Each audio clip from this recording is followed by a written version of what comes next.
قرآن 1400 سال سے پوری دنیا کے لیے کتاب ہدایت ہے اور صبح قیامت تک رہے گا۔ اسے نہ کوئی مٹا سکتا ہے، نہ کوئی اس میں تبدیلی کر سکتا ہے۔ اس کی وجہ کیا ہے؟ خالق کائنات نے اس دھرتی پر انسانوں کی ہدایت کے لیے تقریباً 1,24,000 انبیاء کو مبعوث فرمایا۔ تقریباً 1,24,000 کم و بیش۔ اللہ نے ان پر کتابیں بھی نازل کی، صحیفے بھی اتارے، اور وہ اللہ کا پیغام اللہ کے بندوں تک پہنچاتے رہے۔ مگر قرآن کے علاوہ کسی کتاب، کسی صحیفے کو محفوظ رکھنے کی، اس کے حفاظت کرنے کی ذمہ داری اللہ رب العزت نے نہیں لی۔ توریت مقدس حضرت موسیٰ پہ اتارا، بڑی بڑی تختیاں اتری۔ توریت مقدس کی تختیاں لے کر کے حضرت موسیٰ اپنی قوم میں آئے۔ ان کے بعد انبیاء ان کی شریعت کی تبلیغ کرتے رہے، مگر توریت کی حفاظت کی ذمہ داری اللہ نے نہیں دی۔ انجیل مقدس اللہ نے حضرت عیسیٰ پہ اتارا، مگر انجیل کی حفاظت کی ذمہ داری اللہ نے نہیں دی۔ زبور مقدس اللہ نے حضرت داؤد پہ نازل کیا، مگر زبور کے تحفظ کی ذمہ داری خود پروردگار عالم نے نہیں لی۔ حضرت آدم پہ، حضرت ابراہیم پر، حضرت شیش پر صحیفے اترے، مگر اللہ نے ان صحیفوں کی حفاظت کی ذمہ داری نہیں لی۔ مگر جب سارے نبیوں کے امام کو، سارے رسولوں کے امام کو، ساری کائنات کے مالک و مختار کو لباس بشریت پہنا کر اس دنیا میں اپنا آخری پیغمبر بنا کر کے بھیجا، اور جب ان پر قرآن کو اتارا تو ارشاد فرمایا، اے محبوب تمہیں گھبرانے کی ضرورت نہیں، تمہیں پریشان ہونے کی ضرورت نہیں ہے۔ اِنَّا نَحْنُ نَزَّلْنَا الذِّکْرَ وَإِنَّا لَهُ لَحَافِظُونَ۔ ہم نے ہی قرآن اتارا اور ہم ہی اس کو محفوظ۔ تو جس کی حفاظت کی ذمہ داری خالق کائنات نے لی ہو، میرا ایمان کہتا ہے پوری کائنات مل کر کے 26 آیتیں تو بہت بڑی بات ہے، ایک آیت کو بھی قرآن سے نہیں نکال سکتے۔ اور کوشش کرنے والے کر کے دیکھ لیں۔ میں 2 باتیں صرف عرض کرنا چاہتا ہوں، پریکٹیکلی آپ کو دکھانا چاہتا ہوں کہ دنیا کے سارے مذاہب، دنیا کے تمام دھرم، دنیا کے تمام نظریات شاید دنیا سے ختم بھی ہو جائیں، مگر قرآن اللہ کی حفاظت میں ہے، اسے کوئی ختم نہیں کر سکتا۔ آئیے میں آپ کو 2 4 کی طرف بڑی آسانی سے سمجھا دوں۔ لائیے ساری دنیا کو، دنیا میں جتنے دھرم ہیں، جتنے مذاہب ہیں، جتنے نظریات ہیں، اور ان تمام مذاہب کی جتنی دھارمک بنیادی کتابیں ہیں، ان تمام کو اکٹھا کر لیجیے۔ اس طرح لائیے کہ ایک بھی ایڈیشن، ایک بھی کتاب دنیا میں کہیں پر بھی باقی نہ ہو، سب کو اکٹھا کر لیجیے۔ میں قرآن کے بھی سارے نسخے کی بات کرتا ہوں۔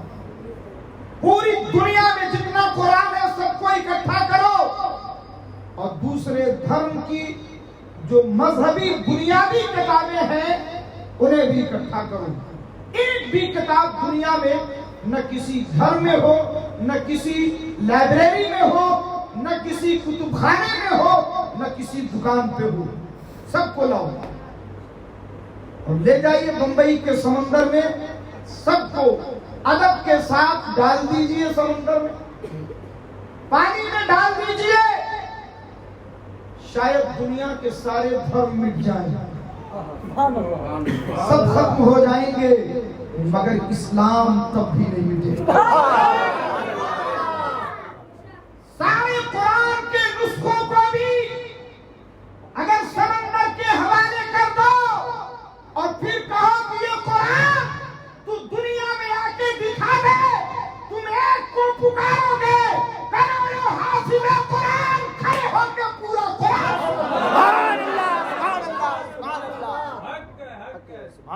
ایک نہیں کروڑوں آوازیں ایک ساتھ پوری دنیا سے قرآن کی تلاوت کی آئیں گی۔ تم کاغذوں کو جلا سکتے ہو، لائبریریوں کو ختم کر سکتے ہو، کتب خانوں پہ بینک لگا سکتے ہو، مگر قرآن کو اللہ نے دلوں میں اتار دیا ہے، دلوں میں اتار دیا ہے، اس قرآن کا کیا کرو گے؟ وہ کون سا ہر بات تمہارے پاس ہے، وہ کون سا طریقہ ہے؟ اللہ نے حفاظت کا ذمہ لیا ہے تو حفاظت کر کے دکھایا۔ یہ دکھایا نہیں دکھایا؟ اب میرا چیلنج لے لو، دنیا میں جتنی دھارمک کتابیں ہیں زیادہ نہیں، 50 سال پرانا ایڈیشن کوئی اٹھاؤ، 2 کتابیں، ایک آج کی چھپی ہوئی، ایک 50 سال پرانا، اور دونوں کو میچ کرو، دونوں کو ملاؤ، کسی بھی دھرم کی کوئی کتاب آپ کو ایسی نہیں ملے گی جس میں چینجنگ نہ ہو، جس میں تبدیلی نہ ہو، جس میں خرد برد نہ ہو، مگر میرا دعویٰ ہے اللہ کے گھر میں بیٹھ کے کہہ رہا ہوں، 1400 سال پہلے جو قرآن مصحف عثمانی کا تھا اسے اٹھا لو، اور جو آپ بھارت میں چھپا ہے اسے اٹھا لو، 26 تو بہت بڑی بات ہے، ایک لفظ کا فرق نہیں ہوگا، ایک حرف کا بھی فرق نہیں ہوگا، کیونکہ حفاظت کرنے والا خالق کائنات۔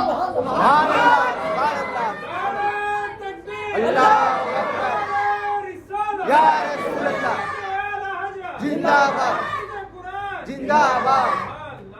اس لیے اس بات کی فکر نہیں ہے، اس بات کی فکر نہیں ہے کہ قرآن میں تبدیلی ہو جائے گی، قرآن میں کوئی تبدیلی ہوگی، اس بات کی تو بالکل بھی فکر نہیں ہے۔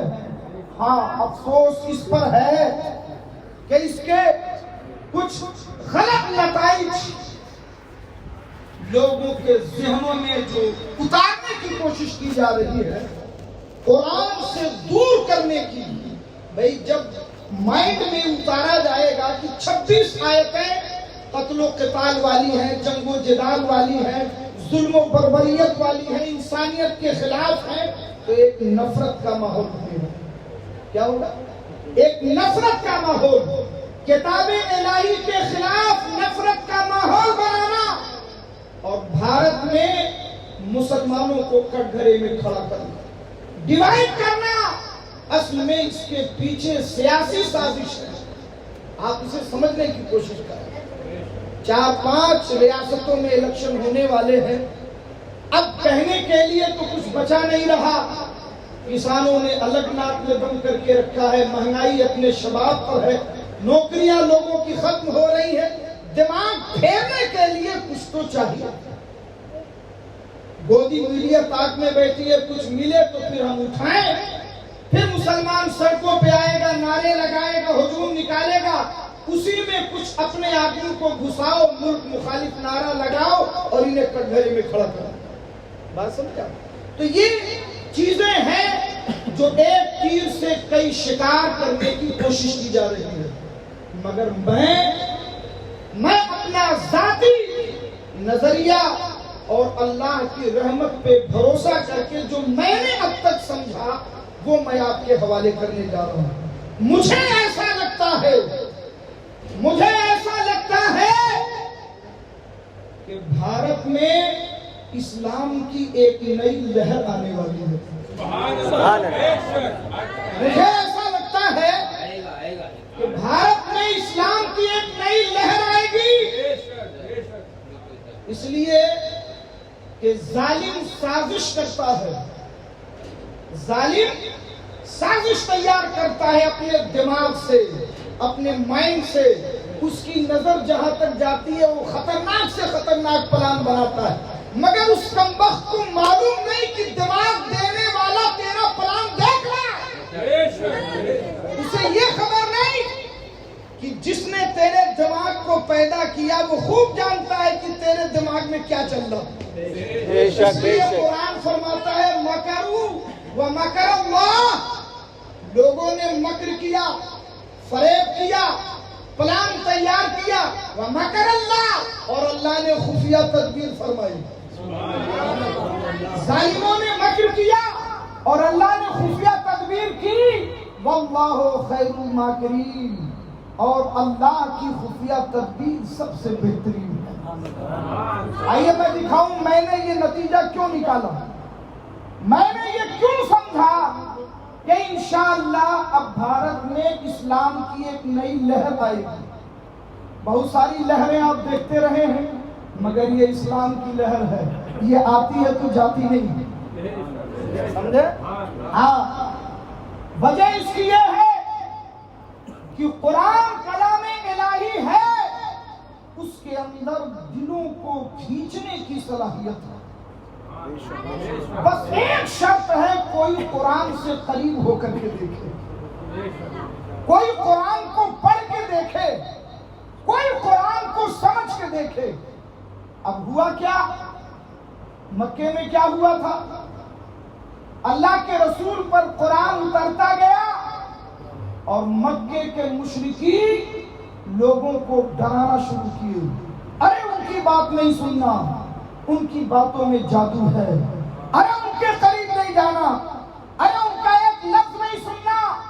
اتنا ڈرایا، اتنا ڈرایا، ان کی باتیں سننے والا بیوی سے الگ ہو جاتا ہے، بھائی سے الگ ہو جاتا ہے، ماں باپ سے الگ ہو جاتا ہے، پتہ نہیں کون سا جادو ہے ان کے کلام میں۔ اتنا ڈرایا کہ لوگ کانوں میں روئیاں ٹھونس لیتے تھے کہ کہیں چلتے پھرتے اچانک محمد کی آواز میرے کان میں نہ آ جائے، سمجھے آپ؟ اتنا ڈرایا، مگر اسی ڈر میں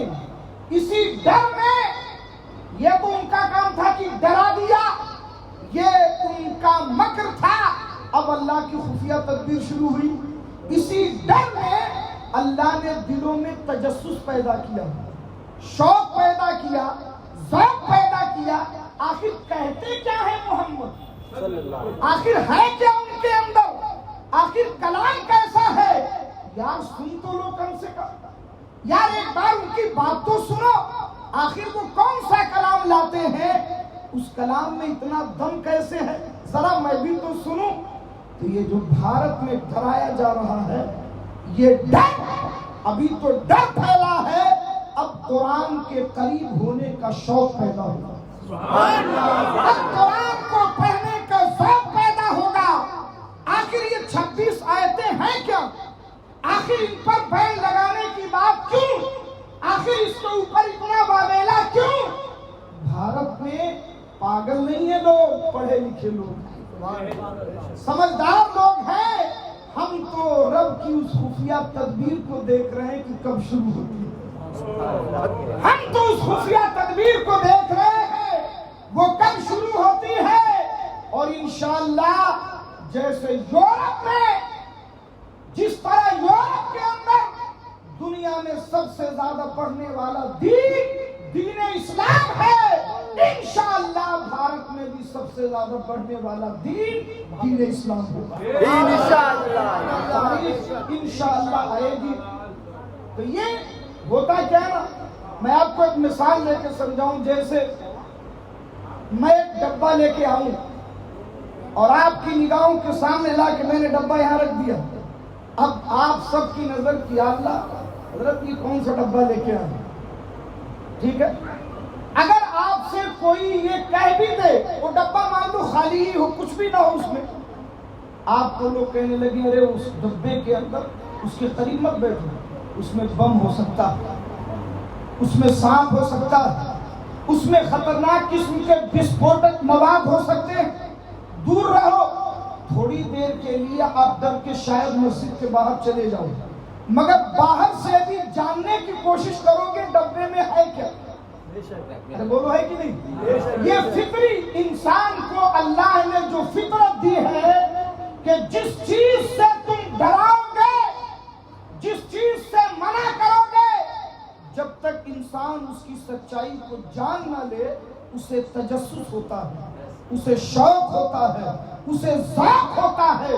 قرآن سے اتنا ڈرا دیا گیا ہے کہ ذوق پیدا ہونا یہ فطری بات ہے، شوق پیدا ہونا یہ فطری بات ہے، اور جس دن یہ فطری بات اپنا رنگ لائے گی تو قرآن دنیا کی وہ سچائی ہے کہ جو سامنے آتی ہے تو کوئی اسے جھٹلا نہیں سکتا۔ تو آپ انتظار کریں، ڈرنے کی ضرورت نہیں ہے، گھبرانے کی ضرورت نہیں ہے۔ ہاں ایک کام ہمیں کرنا ہے، کیا آپ کریں گے؟ انشاءاللہ بولیے انشاءاللہ۔ ایک کام آپ کو کرنا ہے جو کام صحابہ نے کیا، کیا وہ آپ کرنا پسند کریں گے؟ جو کام تابعین نے کیا، کیا وہ آپ کرنا پسند کریں گے؟ اور جن کے نام کی یہ محفل ہے، جو کام امام اعظم ابو حنیفہ نے کیا وہ کام کرنا پسند کریں گے؟ اور ہم سب کے امام عشق و محبت سیدی سرکار اعلیٰ حضرت نے جو کام کیا، کیا وہ آپ قرآن کے لیے کرنا پسند کریں گے؟ تو بہترین جواب کیا ہے؟ اس کا جواب بہت سارے لوگوں کے طریقے ہیں اپنے اپنے۔ کسی نے جلوس نکالا، کوئی کہتا ہے اس کے خلاف احتجاج کرو، کوئی پوسٹر پھاڑ رہا، کوئی آگ لگا رہا ہے، کوئی نعرے لگا رہا ہے۔ الگ الگ طریقے ہیں، اور ہونا بھی چاہیے کہ مسلمان کے ایمان کا مدار قرآن ہے، اور اس کے خلاف اگر کوئی آواز اٹھائے گا تو غصے نکلنے کے جتنے راستے ہیں وہ تو نکلیں گے، یہ بھی فطری بات ہے، وہ تو آئے گا ہی۔ لیکن سب سے بہترین اور پائیدار جواب وہ ہے جو مکے میں صحابہ نے دیا، اور جو آج تک یہ امت بہترین جواب دیتی رہی۔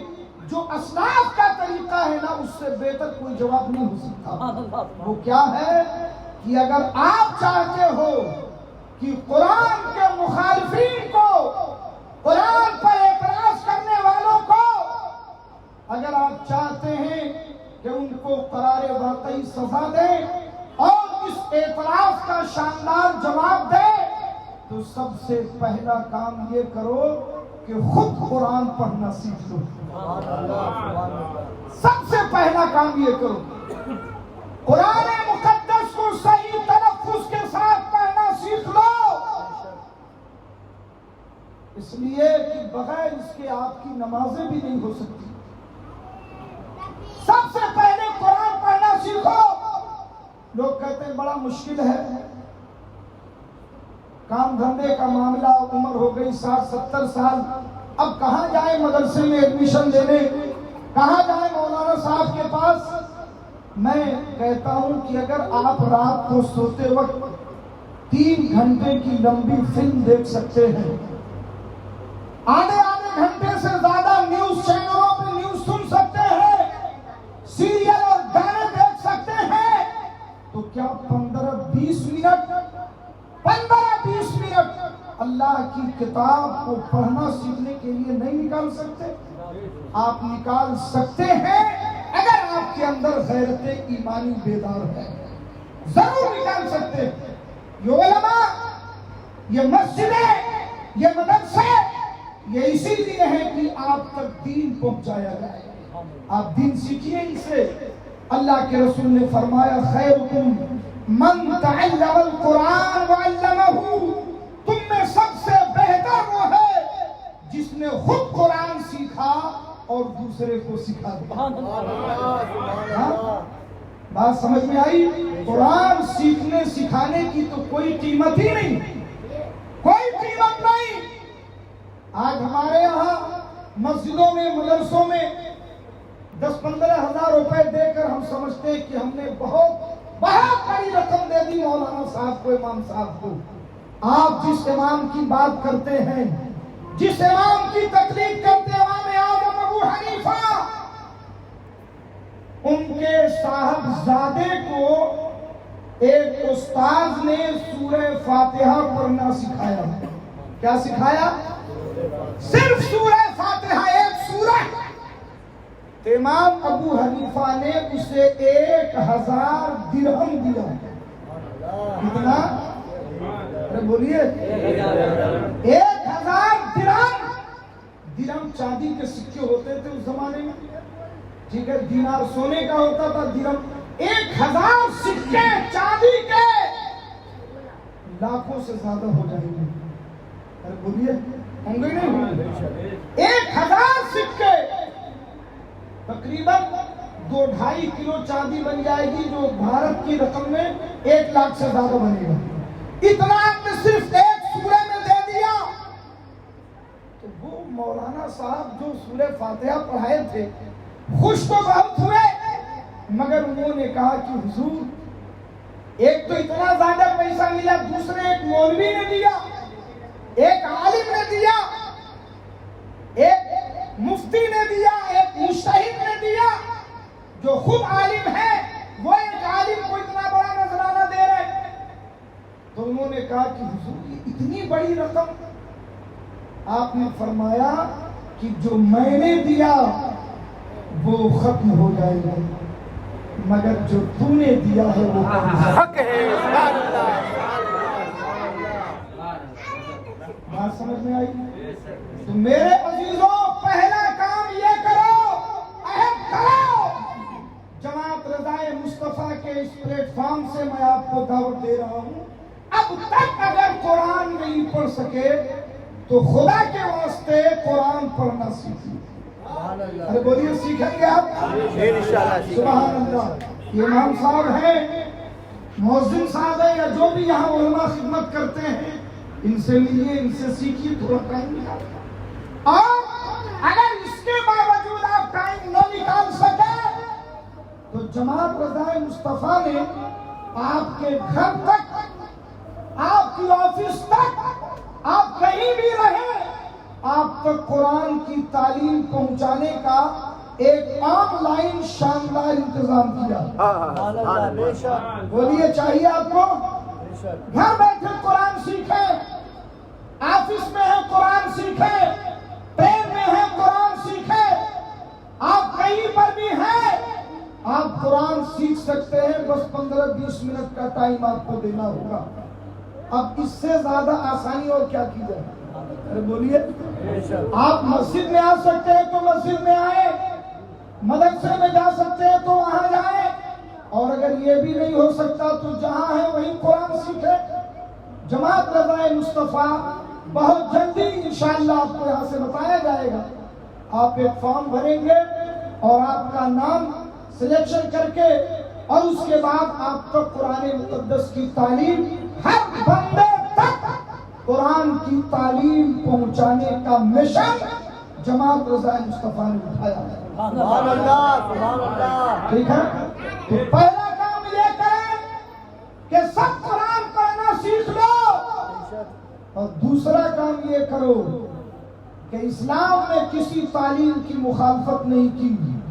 آپ اپنے بچے کو ڈاکٹر بناؤ، انجینئر بناؤ، پروفیسر بناؤ، ماسٹر بناؤ، ڈاکٹر بناؤ، بیرسٹر بناؤ، عالم بناؤ، فاضل بناؤ، تاجر بناؤ، بزنس مین بناؤ، جو جائز پیشہ ہے بنانے کا بناؤ، مگر عہد کر لو کہ سب سے پہلے اسے حافظ قرآن بناؤ. یہ عہد کر لو، بچہ ڈاکٹر ہوگا مگر پہلے حافظ قرآن ہوگا. بچہ انجینئر رہے گا مگر اس سے پہلے قرآن کا حافظ رہے گا، تاکہ بھارت کا ہر شہر نہیں، ہر محلہ نہیں، ہر گھر نہیں، ہر آفس سے قرآن کی تلاوت ہو. کتنا دکھاؤ گے تم قرآن کو؟ کہاں کہاں بین لگاؤ گے قرآن کو؟ سنتری سے لے کے منتری تک ہر شخص قرآن کی تلاوت کرے گا. مٹا کے دکھا سکتے ہو تو دکھاؤ. قرآن کی تعلیم کو ہر بندے تک اس لیے پہنچاؤ تاکہ وہ سچائی کا چمکتا ہوا سورج دیکھے، تاکہ وہ اپنی زندگی کی غلطیوں سے سبق حاصل کرے تاکہ اسے پتہ چلے کہ اسلام کی سچائی کا نام ہے، تاکہ اس پر واضح ہو جائے پروپیگنڈا الگ چیز ہے اور اسلام کی تعلیم الگ چیز ہے۔ میرے عزیزوں، میرے دوستوں، میں آپ کو بتاؤں، اگر ہم نے یہ کر لیا تو انشاءاللہ الرحمن میں سمجھتا ہوں اس سے بہترین کوئی جواب نہیں ہوگا۔ اس لیے کہ آپ سمجھ لیں کہ یہ وسیم رضوی نام کا یہ خبیث، یہ تو ایک سمجھے کہ ایک کندھا ہے جس کے اوپر بندوق رکھی گئی، چلانے والے اور ان کے پیچھے کی لابی کچھ اور ہے، ان کے پیچھے کا دماغ کچھ اور ہے۔ اس لیے ایک اگر وہ جہنم رسید بھی ہو گیا، اگر وہ اپنی آواز بھی بند کر لے تو جن لوگوں نے اس چیز کو اٹھایا ہے وہ خاموش نہیں ہوں گے۔ ایک لمبا سلسلہ ہے اس کا جو وقت در وقت آپ کے سامنے آئے گا، تو ہمیں لمبی لڑائی لڑنے کے لیے اپنے بزرگوں اور اپنے اسلاف کے طریقے پہ عمل کرتے ہوئے قرآن کا تحفظ کرنا ہوگا۔ یہ سب سے بہترین جواب ہے۔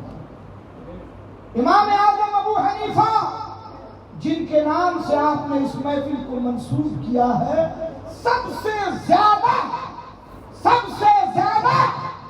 اگر انہوں نے کسی چیز کو پڑھا ہے تو وہ قرآن مقدس۔ سبحان اللہ!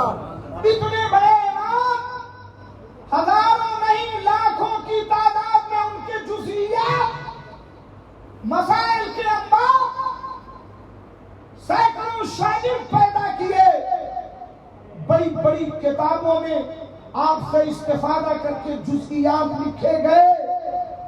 وہ امام ابو حنیفہ جن کی مقبولیت، جن کی محبوبیت بارگاہ رسالت میں یہ ہے کہ حضرت سیدنا داتا گنج بخش علی حجویری رحمت اللہ تعالی علیہ، جن کا مزار مبارک پاک پٹن شریف میں ہے، جو سرکار خواجہ غریب نواز سے پہلے کے بزرگ ہیں، وہ حضرت داتا گنج بخش وہ فرماتے ہیں کہ میں ملک شام میں عاشق رسول حضرت سیدنا بلال حبشی رضی اللہ تعالی عنہ کی قبر پاک کی زیارت کے لیے گیا۔ فرماتے ہیں کہ میں ان کے مزار اقدس میں پہنچا، زیارت کی فاتحہ پڑھی اور مجھے وہیں نیند آ گیا۔ میں سو گیا تو کیا دیکھا کہ حرم مکہ کا خوبصورت سہانا منظر ہے اور نبی آخر الزمان جناب محمد رسول اللہ صلی اللہ تعالی علیہ وسلم باب ابی شیبہ کی طرف سے حرم شریف میں داخل ہو رہے ہیں۔ اللہ کے رسول حرم میں داخل ہو رہے ہیں اور حضرت داتا گنج بخش فرماتے ہیں کہ میں نے دیکھا کہ نبی پاک تشریف لا رہے ہیں تو میں دوڑ کر کے آگے بڑھا، حضور کی زیارت کر لوں، قدم بوسی کر لوں۔ قریب پہنچا تو کیا دیکھا کہ حضور کی گود میں ایک بوڑھا انسان ہے جس کا چہرہ بڑا نورانی ہے۔ ارے گود میں بچہ تو سمجھ میں آتا ہے، ارے بولو بھائی، گود میں بچوں کو اٹھایا جاتا ہے، مگر رسول پاک نے اپنی گود میں ایک بوڑھے کو اٹھایا ہے اور بڑے پیار سے اسے سہلا کر کے لے کے آ رہے ہیں، جیسے بچے کے سر پہ ہاتھ پھیرتے ہیں نا، ایسے میرے آقا اس بوڑھے کے دست شفقت رکھتے ہیں۔ حضرت داتا گنج بخش حجویری رحمت اللہ علیہ عرض کرتے، میں نے عرض کیا یا رسول اللہ، یہ کون خوش نصیب بوڑھا ہے جو آپ کی گود میں کھیل رہا ہے؟ یا رسول اللہ، بچے تو کھیلتے ہیں، آپ نے حسنین کریمین کو کھلایا، یہ بوڑھا کون ہے جو آپ کی گود میں ہے؟ تو میرے آقا نے ارشاد فرمایا، تم اسے نہیں جانتے، یہ میری امت کا امام ابو حنیفہ ہے۔ فرمایا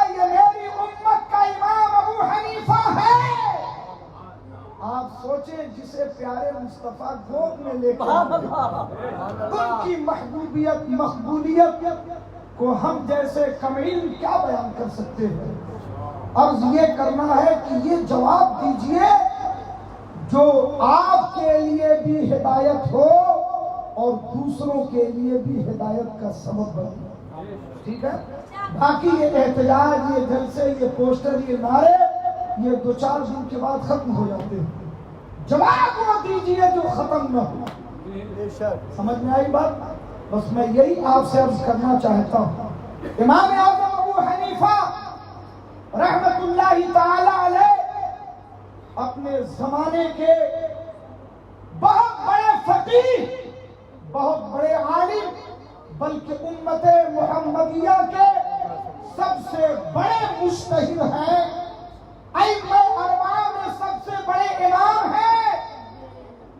ہزاروں کا مجمع لگا رہتا تھا، لوگ سبق، درس حدیث، درس فقہ، درس قرآن حاصل کرتے تھے، مگر اس کے باوجود آپ نے اپنی حیات طیبہ میں 7,000 سے زیادہ قرآن ختم کیا. 7,000 سے زیادہ مرتبہ آپ نے قرآن مقدس کو ختم کیا، اور رمضان المبارک میں تو 61 قرآن ختم کرتے تھے. کتنے؟ ایک قرآن دن میں، ایک قرآن رات میں، اور ایک قرآن تراویح میں. 61 قرآن ختم فرماتے. اور کبھی کبھی تو ایسا ہوتا کہ 2 رکعت نفل نماز میں پورا قرآن ختم ہوتا. سبحان اللہ، سبحان اللہ. تو قرآن پڑھنے کی عادت ڈالیے.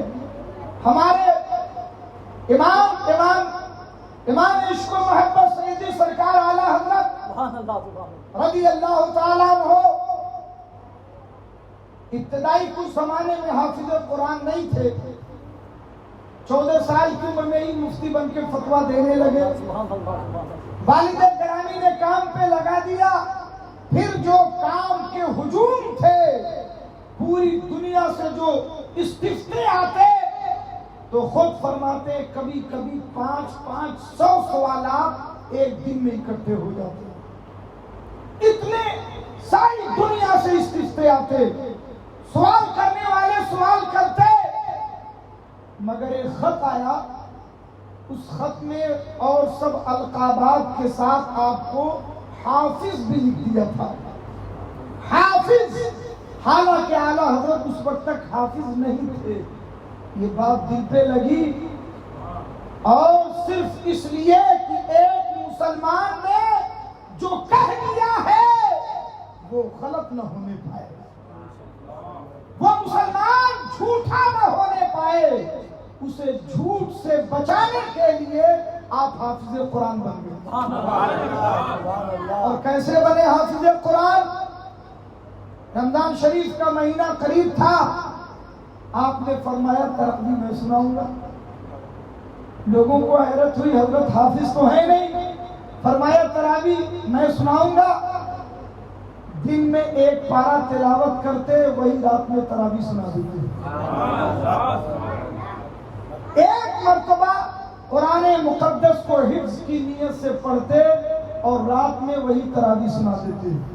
ادھر 30 دنوں کا رمضان، 30 تراویح پوری ہوئی، ادھر 30 پاروں کے وہ حافظ ہو گئے. یہ شان تھی قرآن مقدس کو یاد کرنے کی. میرے عزیزوں، میرے دوستوں، میں صرف یہ عرض کرنا چاہتا ہوں کہ ایمان کے تحفظ کی بقا قرآن مقدس ہے.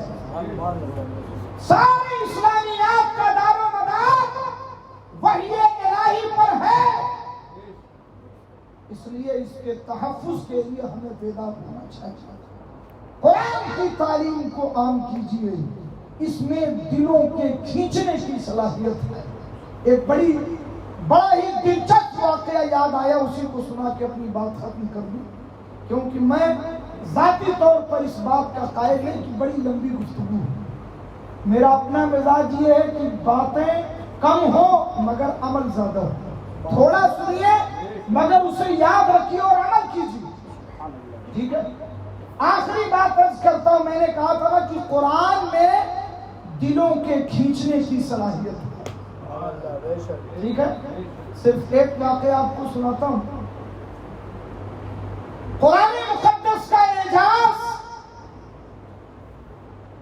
جب پورے مکے کے لوگ پریشان ہو گئے کہ جسے مصطفیٰ یہ کلام سنا دیتے ہیں تو وہ ان کا دیوانہ ہو جاتا ہے کیا اس کلام میں، اس لیے اس کے خلاف پروپیگنڈا کرو، خوب نفرت پھیلائی، خوب پروپیگنڈے کیے، کہنے لگے کہ صاحب یہ معاذ اللہ یہ اللہ کا کلام نہیں، محمد اپنے پاس سے بنا کے لاتے ہیں، اپنے پاس سے بنا کے لاتے ہو، کہتے ہیں اللہ کا کلام ہے۔ تو وہاں سال میں ایک مرتبہ ایک میلہ لگتا تھا اور وہاں کے بڑے بڑے شعراء، بڑے بڑے فصحاء اور بلغاء اپنا اپنا کلام جو سال بھر میں بڑی محنت سے تیار کرتے تھے وہ لا کے خانے کعبہ پہ لٹکاتے تھے۔ بڑے بڑے شاعر، بڑے بڑے ادیب، بڑے بڑے صاحب زبان اپنا کلام لکھ کے کعبے کی دیوار پہ ٹانگ دیتے، اور سب سے بڑا فصیح و بلیغ ادیب، سب سے بڑا عالم، عربی زبان کا جو سب سے بڑا ماہر ہوا کرتا تھا اسے بلایا جاتا تھا اور وہ ایک طرف سے سب کا کلام پڑھتا، پھر وہ فیصلہ کرتا کہ اس سال سب سے اچھا کلام کس کا ہے، اور اس کے اوپر اتنا اعتماد تھا کہ وہ جس کے بارے میں فیصلہ کر دیتا کہ اس کا کلام سب سے اچھا ہے، پھر کسی میں ہمت نہیں تھی کہ اعتراض کرے، کیونکہ وہ خود عربی زبان کا بڑا ماہر تھا۔ تو جب لوگوں نے یہ پروپیگنڈے شروع کیے کہ یہ محمد کا اپنا کلام ہے، یہ خدا کا کلام نہیں، معاذ اللہ، جو کچھ بھی وہ کہہ سکتے تھے، جب ان کا ظلم شباب پہ پہنچا تو سورہ انا اعطیناک الکوثر نازل ہوئی۔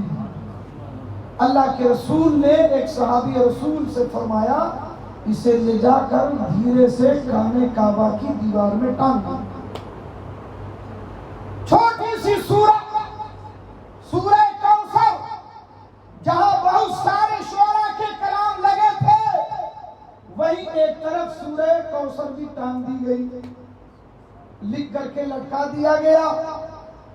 اب وہ عربی زبان کا سب سے بڑا ماہر وہ آیا اور ایک طرف سے سب کا کلام پڑھنا شروع کیا، سب کا کلام پڑھتا گیا، اخیر میں تھوڑی سی جگہ بچی تھی، وہی سورہ کوثر ٹانگی گئی تھی، اور ایک دم چھوٹی سی سورہ ایک لائن میں ختم ہو جاتی۔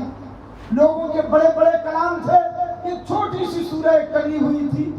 جب وہاں پہنچا، اچھا مجمع پورے کعبے کو گھیرے ہوئے، پورا مکہ موجود، اب فیصلے کا انتظار ہے۔ جب وہاں پہنچا، جب پتہ کسی کو نہیں تھا، جب وہاں پہنچا اس نے ایک مرتبہ سورہ انا اعطیناک کو پڑھا، بوڑھا انسان تھا، پلکیں جھپکائی، ہاتھوں سے ملا، پھر دوبارہ پڑھا، پھر اس کے بعد پلکیں جھپکائی، پھر تیسری بار پڑھا۔ اس نے 7 مرتبہ سورہ کوثر کو پڑھا۔ کتنی بار پڑھا؟ پھر اس نے مجمع کی طرف گھوم کے کہا، سنو، ان ھذا لیس من کلام البشر، یہ جو کلام ہے یہ کوئی انسان کا کلام ہو ہی نہیں سکتا، یہ تو صرف رحمان کا کلام ہو سکتا ہے، یہ تو صرف خدا کا کلام ہو سکتا ہے۔ اب لوگوں نے ہڑبڑا کے، ارے یہ کیا، کس نے لا کے ٹانگا؟ وہ صحابی رسول نکل کے سامنے آئے، کہا حضور اکرم کے حکم سے میں نے لا کے ٹانگا۔ سبحان اللہ، یہ وہی کلام ہے جس کے بارے میں تم کہتے ہو کہ یہ محمد کا کلام ہے، اور تمہارا استاد تمہارا اپنا ماہر ادیب یہ گواہی دے رہا ہے کہ یہ خدا کا کلام ہے۔ بات سمجھ میں آئی؟ تو یہ اعجاز قرآن ہے۔ تو ابو جہل، ابو لہب، عتبہ، شیبہ، امیہ بن خلف، جو بڑے بڑے رؤسائے مکہ تھے، انہوں نے ایک میٹنگ کی۔ میٹنگ کی، کہا یار اس کے کلام میں ہے کیا؟ کہاں سے لاتے ہیں محمد؟ ایک کام کرو، سوشل بائیکاٹ کرو، کوئی بھی ان کا کلام سن نہ پائے۔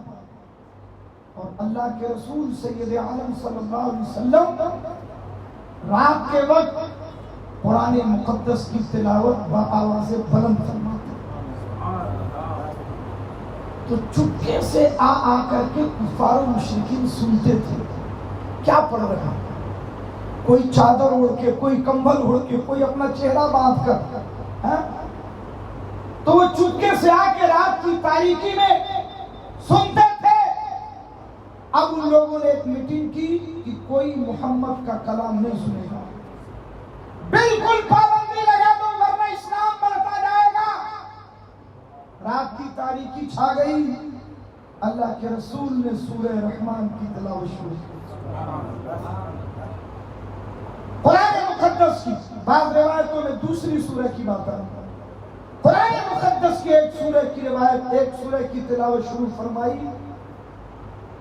تو کچھ لوگ کمبل اور چادر اوڑھ کر کے دھیرے دھیرے اندھیرے کا فائدہ اٹھا کر بیٹھے ہوئے۔ ایک شخص ایک کے بغل میں آ کے بیٹھا، اور بیٹھنے کے بعد جب قرآن سنتا رہا تو اس نے دیکھا یہ بغل میں میرے آ کے کوئی بیٹھا ہے، تو یہ جو پہلے سے بیٹھا تھا یہ ابو جہل تھا، یہ ابو جہل تھا۔ اس کے بغل میں جو آ کے بیٹھا وہ امیہ بن خلف تھا، اور اسی دن معاہدہ ہوا تھا کہ آپ سے سوشل بائیکاٹ کرو، کوئی سنے گا نہیں۔ ابو جہل نے اس کا چہرہ کھولا، کہا امیہ تم محمد کا کلام سننے آئے ہو؟ تو اس نے اس کا چہرہ کھولا، کہا ابو جہل تم ان کا کلام سننے آئے ہو؟ ابو جہل نے کہا میں تو اس لیے آیا تھا کہ لوگوں کو روکوں۔ کہا میں بھی اسی لیے آیا تھا کہ لوگوں کو روکوں۔ تو یہ عالم تھا کہ قرآن دلوں کو کھینچتا ہے۔ مخالفت کرتے تھے، پابندیاں لگاتے تھے، مگر امیہ نے کہا یار وہ چاہے کہیں سے بھی لاتے ہو، سن لے میں نے ایسا کلام آج تک نہیں سنا، میں نے آج تک ایسا کلام نہیں سنا۔ ابو جہل غضبناک ہوا، تو سردار ہو کے ایسی بات کرتا ہے؟ کہا یار سرداری اپنی جگہ، جو صحیح بات ہے وہ بتا۔ سبحان اللہ، آج تک میں نے ایسا کلام نہیں سنا، اگر محمد ہی بناتے ہیں تب بھی ایسا کلام میں نے آج تک نہیں سنا۔ میرے عزیزوں، میرے دوستوں، تو یہ وہ چیزیں ہیں جس سے اس ناچیز، اس فقیر نے ایک رزلٹ وقت سے پہلے نکال لیا ہے۔ انشاءاللہ اب بھارت میں اگلی لہر اسلام کی لہر ہوگی، انشاءاللہ قرآن کی لہر ہوگی، اور دنیا کی عام زبان میں کہو تو سچائی کی لہر ہوگی، انصاف کی لہر ہوگی، انسانیت کی لہر ہوگی، مانوتا کی لہر ہوگی، دنیا کو غفلتوں سے جگانے کی لہر ہوگی۔ جن دلوں میں، جن ذہنوں میں قرآن کی مخالفتیں ہیں، انشاءاللہ وہی قرآن کی عظمت کے نعرے لگائیں گے۔ اللہ تبارک و تعالی اپنے حبیب کے ساتھ